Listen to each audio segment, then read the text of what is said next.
Welcome back to another tech tip by Appliance Video. Today we're going to take a look at why might water be leaking in your refrigerator.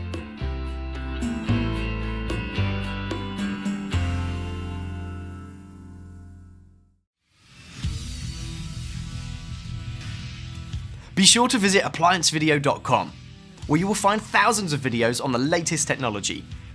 For a limited time, you could save big on an annual membership and take advantage of all our premium benefits. ApplianceVideo.com. Do it right the first time. One of the most common repairs we see out in the field is either water dripping from inside the refrigerator onto people's food, or sometimes water leaking under the crispers drawers at the bottom of the fridge.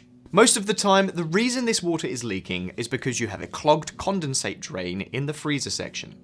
Your refrigerator defrosts the evaporator coil once every 6 to 12 hours.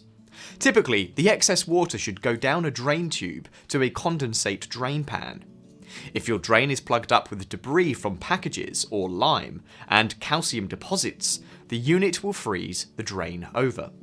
Once frozen, as the fridge goes into the defrost cycle, the water cannot go down the drain, causing it to overflow and go into the refrigerator section and underneath the crispers. To resolve this issue, you must take all the food out of the freezer and remove the evaporator fan motor cover assembly to get access to the drain.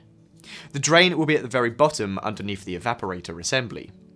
You'll need to take a heat gun or a hairdryer to defrost all the ice around the drain assembly and blow it out with CO2 or remove the debris from the drain.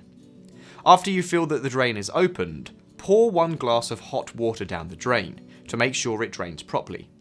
If it does and does not overflow, it means the drain is open again.